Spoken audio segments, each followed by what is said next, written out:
అమ్మేసినవి తినకండి, బొమ్మేసినవి తాగకండి, బొమ్మేసినవి కొనకండి. దేవీ దేవతలకి కేవలం హిందువుల దగ్గర కొన్నవి మాత్రమే, చేసినవి మాత్రమే పెట్టండి. Saffron title. Welcome to saffron title channel. ఈ వీడియో మీకు నచ్చినట్టయితే లైక్ చేయండి, షేర్ చేయండి, మీ బంధుమిత్రులకి కామెంట్ చేయండి. సో 27th నవంబర్ నుంచి మన భారత్లో జరిగిన కొన్ని కీలక విషయాలు నేర్చుకున్నాం. Adani next X TMC leader, Bengal school recruitment స్కామ్లో దొరికిన లీడర్కి సుప్రీంకోర్టు బెయిల్ ఇచ్చేసింది. ఎందుకు వీడు 4 రోజులు బెయిల్లో ఉంటే నీకు ఏమైపోతుంది? సుప్రీంకోర్టు ఉంటాడు కొంచెం సేపు, అరాచకాలు చేసిన వాళ్ళని కొన్ని రోజులు ఉంచచ్చు కదా. ఎందుకు అంత అర్జెంటుగా వీళ్ళని పంపించాలి? లెఫ్ట్ గాళ్ళు ఉన్నారు, ఎందుకు పంపించాలి? అక్కడ ఇంకొకటి ఇంకేమైనా చేయడానికి స్కామ్లు? అది ఏదో ప్రూవ్ అయ్యేంత వరకు చూడొచ్చు కదా. ఎందుకు అంత తొందర? పంపించాలి. మొన్న కన్నయ్యలాలు చంపిన వాడిని మళ్ళీ బెయిల్ మీద వదిలేశారు. వాళ్ళ తమ్ముడు పాపం కాళ్ళ మీద చెప్పులు లేకుండా నా జీవితాంతం ఇంట్లో తిరుగుతాను, వాళ్ళు మళ్ళీ లోపలికి వెళ్ళేంత వరకు, వాళ్ళ ఉరిశిక్ష చేసేంత వరకు అని అంటున్నారు. ఎవరికి బెయిల్ ఇస్తున్నావు సుప్రీంకోర్టు? నువ్వు ఎందుకు ఇస్తున్నావు? కొంతమంది బెయిల్కి అర్హులు ఉండొచ్చు, వాళ్ళకి ఎందుకు ఇవ్వట్లే? ఎవరివో కేసులు అర్ధరాత్రి పూట కూడా తీసుకుంటావు. అనవసరమైన పక్షాల్లో చేరి నువ్వు తీర్పులు ఇస్తావు. సుప్రీంకోర్టుకి అవసరం లేని పనులు ఏంటి అని అంటే, మతాలలో జరి జడ్జిమెంట్ చేయడం, హిందూ మతాల్లో ఫస్ట్ జరి జడ్జిమెంట్ చేయడం, దానికి నెగిటివ్గానే జడ్జిమెంట్ చేయడం. ఈ మందిరం ఒక్కటి వచ్చిందని చెప్పేసి నేను మిమ్మల్ని ఎప్పుడు నెత్తి మీద కూర్చోబెట్టుకోను. 16,000 గుళ్ళు ఉన్నాయని చెప్పేసి, కూలగొట్టిన గుళ్ళు ఉన్నాయని చెప్పేసి చరిత్ర దాఖలాలు ఉన్నాయి. వాటి మీద ఒకసారి రీసెర్చ్ చేయమని, రిపోర్ట్ పంపించమని సంబాలిన్స్మెంట్స్ మొత్తం ఈ ఇండియా మొత్తం లేపుతారు. ఆ తర్వాత మేము హిందువులం, మేము సిక్కులం, మేము బుద్ధులం, మేము జైనులం, మేమేమన్నా మీరు రాసిన కాన్స్టిట్యూషన్కి మేము సహకరిస్తాము, మేము లొంగుంటాము, మిగిలిన ఎవ్వరు లొంగుంటారు. అది గుర్తుపెట్టుకో. మా శాతం తగ్గితే సుప్రీంకోర్టుకి విలువ తగ్గుతుంది. మా శాతం మీదనే డిపెండెంట్ అయ్యింది సుప్రీంకోర్టు యొక్క విలువ. మా శాతం తగ్గితే మీ మాటలు ఖాతరు చేసే వాళ్ళు ఎంతమంది ఉంటారో చూసుకోండి. మొన్నటే ఆల్ ఇండియా పర్సనల్ లా బోర్డు ఒక లేఖ రాసిచ్చింది, బెదిరింపు లేఖ. ఒకవేళ కనుక మీరు ఎట్సెట్రా చేస్తే మేము ఈ దేశం మొత్తం తగలబడిపోతుంది, వాళ్ళలో అశాంతి నెలకొంటుంది అని పెద్ద స్టేట్మెంట్ రాసి మీకు లెటర్ సుప్రీంకోర్టుకి ఇచ్చింది. వాళ్ళకి అంత ధైర్యం ఉంది. మిమ్మల్ని ఏ పార్టీ గౌరవిస్తున్నారో మీరు చూసుకోండి. మరి ఒకవేళ కనుక ఆ మాబ్ వైలెన్స్కే మేము భయపడతాము, మా మాబ్ వైలెన్స్ ఉన్న వాళ్ళ బయటకే మేము మాట్లాడతాము అని మీరంటే, మరి ఇక మిగిలిన నేను చెప్పిన కేటగిరీలు కూడా ఏథియిస్టులు, ఎక్స్ ముస్లిమ్స్, ఆ తర్వాత జైన్లు, బుద్ధిస్టులు, ఆ తర్వాత హిందువులు, సిక్కులు, పాసీలు, వీళ్ళందరూ కూడా వాళ్ళలాగానే ప్రవర్తిస్తారు సుప్రీంకోర్టు. అది కూడా మీరు చాలా హానరబుల్ సుప్రీంకోర్టు, మీరు అది కూడా చాలా జాగ్రత్తగా మీరు గమనించాలి. మేము ఆరుగురమే ఇక్కడున్న ఇండిజినియస్ కులాలు, మతాలు మాత్రమే మీకు గౌరవం ఇస్తాము. మిగిలిన ఇండిజినియస్ కానివి, ఈ భారతదేశంలో పుట్టనివి ఐడియాలజీస్ ఏవైతే ఉంటాయో అవి మీకు గౌరవం ఇవ్వదు సుప్రీంకోర్టు గారు.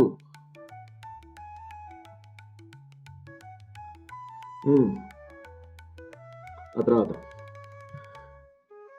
కాంగ్రెస్ ఎలక్షన్ కమిషన్ కి ఒక పెద్ద ఉత్తరం రాసింది. ఏమని అంటే, మొన్న మధ్య జరిగిన మహారాష్ట్ర అసెంబ్లీలో అవకతవకలు ఉన్నాయి అని. 1,00,000 ఓట్లు వెనకాలకి తీసేసిండ్రంట. ఎందుకు తీసేసిండ్రంట?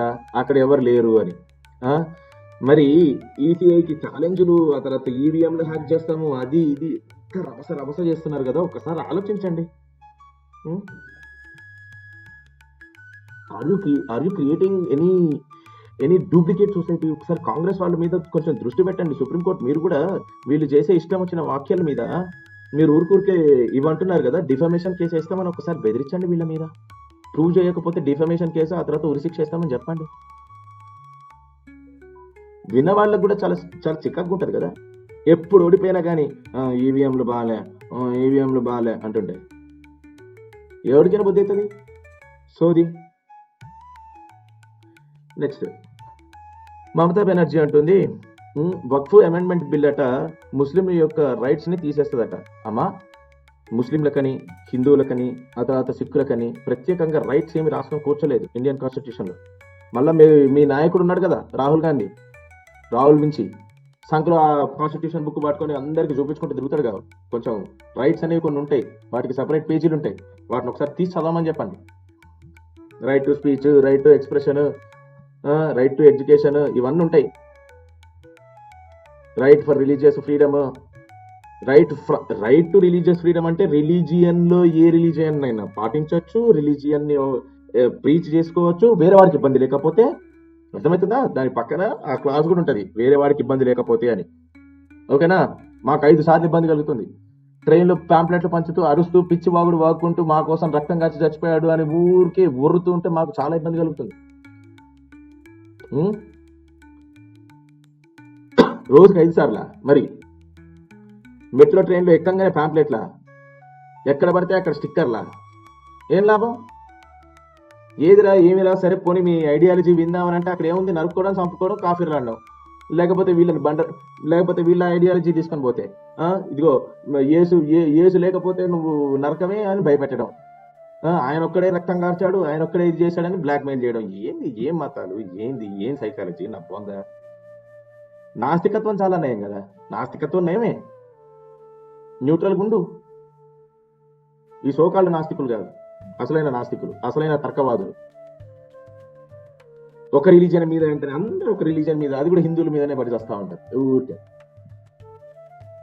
విసుగు పుట్టట్లేదు ఎవరికి. నెక్స్ట్, స్పెషల్గా రైట్స్ ఏం లేవమ్మా మమతా బెనర్జీ, అందరికి ఉండే రైట్సే ఉంటాయి. ఇక్కడ ఉండే వాళ్ళకి అందరు రైట్సే ఉంటాయి, కొత్తగా ఏమీ రైట్స్ ఏం రావు, పొడుచుకొని వచ్చినట్టు రావు. ఆ తర్వాత కర్ణాటక గవర్నమెంట్ చేసిన పనులు చూడండి. డిఫరెంట్లీ ఏబుల్డ్ అంటే చేతులు కాళ్ళు ఒకవేళ కనుక క్షతగాత్రులయ్యి, లేకుంటే సమ్ బార్న్ డిఫార్మిటీస్, బ్లైండ్, ఇలా డిఫరెంట్లీ ఏబుల్డ్ పీపుల్ ఉంటారు కదా, వాళ్ళకి 80% తగ్గించేసిందంట వాళ్ళ కోతల్లో. అంటే ఇంతకు ముందు 53 కోట్లే పాపం వాళ్ళకి ఇచ్చేది, దాన్ని ఇప్పుడు 10 కోట్ల కంటే తక్కువగా, 10 కోట్ల కంటే తక్కువ వాళ్ళకి స్పెండ్ చేద్దాం అనుకుంటుంది. ఆ 10 కోట్ల కంటే తక్కువలో అందులో 14 స్కీమ్లు ఎఫెక్ట్ అవుతాయి.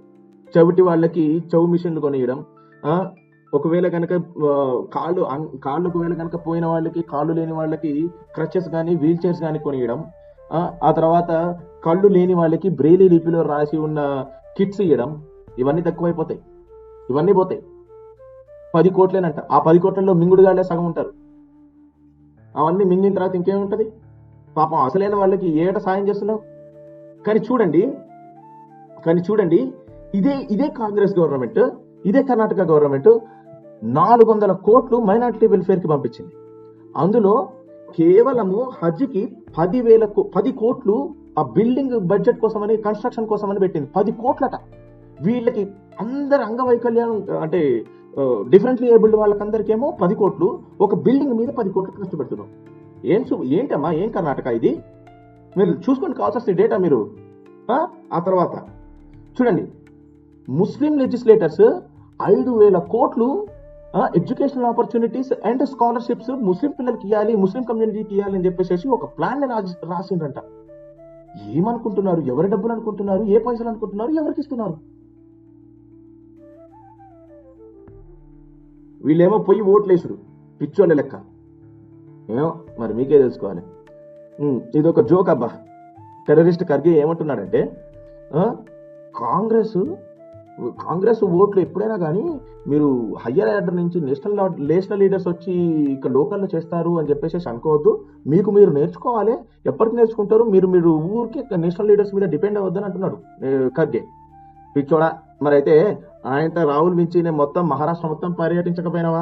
లేకపోతే జార్ఖండ్ మొత్తం పర్యటన చేయించపోయినావా? ప్రతి ఒక్క జిల్లాలో ఒక్కొక్కసారి ఇట్లా పెడుతూ ఉంటే అప్పుడు ఎవరు గెలుస్తారు, ఏంది, రాహుల్ మించికి ఎంత బలం ఉందనేది తెలుస్తుంది, ఆయన వాగ్దాటి ఎంత ఉన్నది, ఏం సంగతి అనేది తెలుస్తుంది.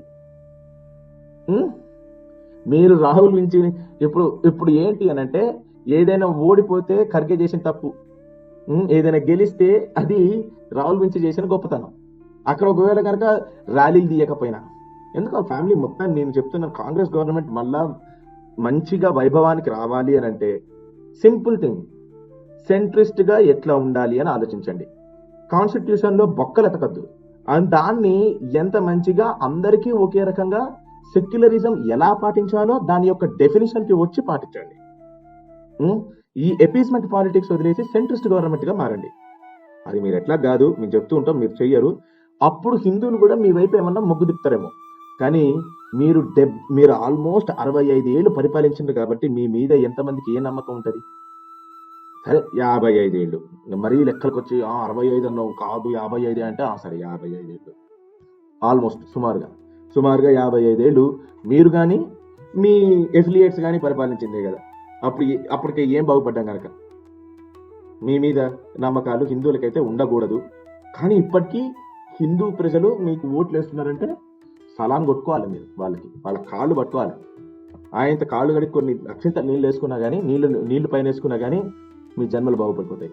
అయినా ఎనీవేస్, రాహుల్ వించి ఆ బ్లడ్ లైన్ ఆ ఫ్యామిలీని చాలా దూరంగా జరపండి. కాంగ్రెస్ పార్టీ విన్ అయ్యే అవకాశాలు 25%. ఆ ఫ్యామిలీని మీరు బాయ్కాట్ చేయండి.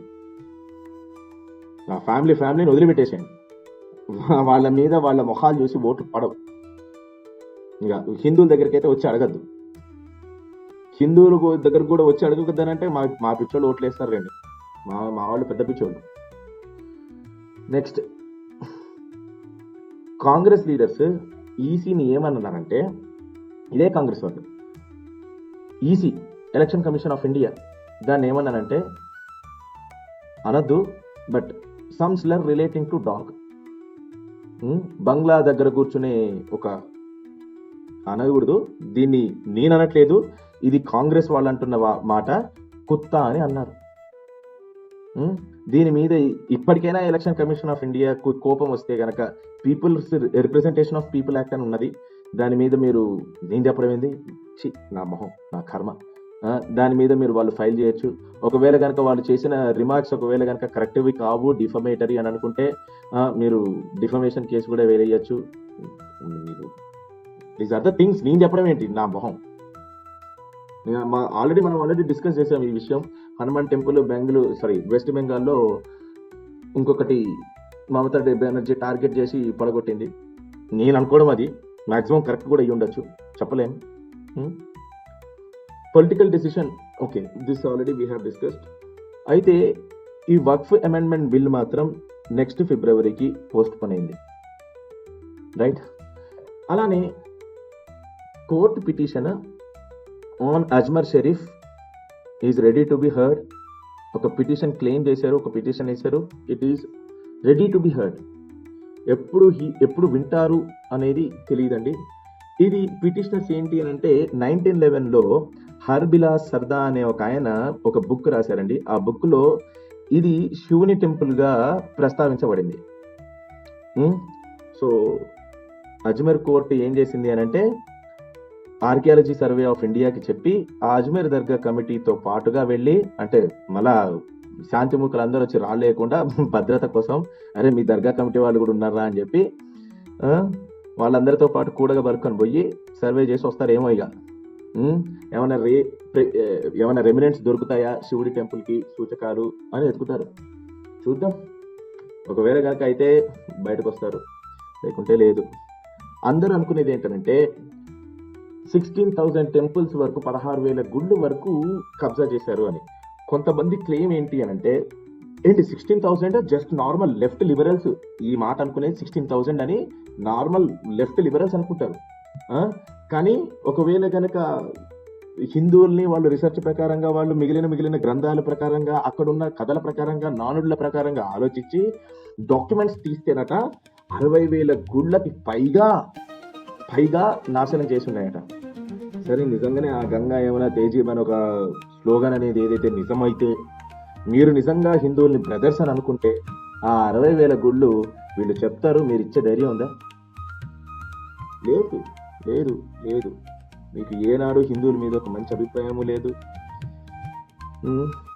మీరు వాళ్ళని ఎప్పటికీ దోస్తులుగా చూడలేరు. మణిపూర్లో జరిగిన ఒక ఏహ్యమైన ఒక సంఘటన, మెటై ఫ్యామిలీని, మితైకి చెందిన ఒక ఫ్యామిలీని కిడ్నాప్ చేసి చంపేశారు కుట్టితెగలు. కుకీలు వాస్తవానికి మన ఇండియాలోనే ఉన్నారని కాదండి, వాళ్ళు వాస్తవ్యులు ఇండియా వాళ్ళు కాదు. బట్ స్టిల్ వాళ్ళు ఇక్కడ ఎన్నో సంవత్సరాల నుంచి ఉంటున్నారు కాబట్టి వాళ్ళు ఇక్కడ నీళ్లు అవపోసన పట్టాయని అనుకున్నాం కానీ కాలేదండి.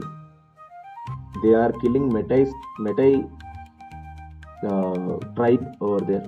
మెటై కూడా ట్రైబే కదా, దానికి కూడా ఎస్సీ స్టేటస్ ఇస్తే ఏమవుతుంది అనే ఒక్క గొడవ మీద ఆ ప్రజలందరినీ చంపడానికి రెడీగా ఉన్నారు. మణిపూర్లో ఇలానే నడుచుకుంటూ పోలీస్ టీం వెళ్తూ ఉంటే ఒక 3 గంటలు నడిచిన తర్వాత వాళ్ళు మొత్తం చుట్టుపక్కల మొత్తం గంజాయి వనం చూశారంట. అయితే ఈ పోలీస్ టీంని నాకు తెలిసి 25-20 మంది ఉన్న పోలీస్ టీంని 90 మంది ఆర్మడ్ మెన్ అంటే గన్నులు తుపాకులు పట్టుకొని వచ్చి వాళ్ళని బెదిరించారంట. ఓకేనా? కానీ మన పోలీస్ టీంకి మాత్రం కేవలం 2 అసాల్ట్ రైఫిల్స్ వాళ్ళ చేతుల్లో ఉన్నాయి. వాళ్ళు వాళ్ళతోటి సర్ది చెప్పించుకొని చిన్నగా అక్కడి నుంచి ఏ రకమైన క్లాషెస్ కాకుండా ఆ ఫైర్ ఆర్మ్స్ అవన్నిటి మీద వాళ్ళకి అన్ని పెద్ద గన్స్ ఉన్నాయి కదా, కాలిస్తే ఎక్కడ అని చెప్పేసి చిన్నగా బయటకు వచ్చేసారట. ఇది జరిగింది కాంగ్పోక్పి అనే విలేజ్ లో. ఇది సుమారుగా 500 హెక్టేర్లలో ఉన్న ఇల్లీగల్ గంజాయి వనం 500 హెక్టేర్లు. ఈ గంజాయి అయితే తీసుకొని ఏం చేసుకుంటారు? ఎవరెవరు అమ్ముకుంటారు? ఇది లీగల్ తరీకాలో కూడా మీరు అమ్ముకోలేరు కదా, ఇల్లీగల్ గానే ఎవడికో ఒకరికి చేతిలో పెట్టాలి. వాడు నాశనం అవ్వాలి జీవితాంతం. ఆ పైసలతోటి మీరు కొన్ని గన్నులు బుల్లెట్లు కొనుక్కోవాలి, దాంతో ఇంకొంతమందిని చంపాలి, లేకపోతే మీరు చంపాలి.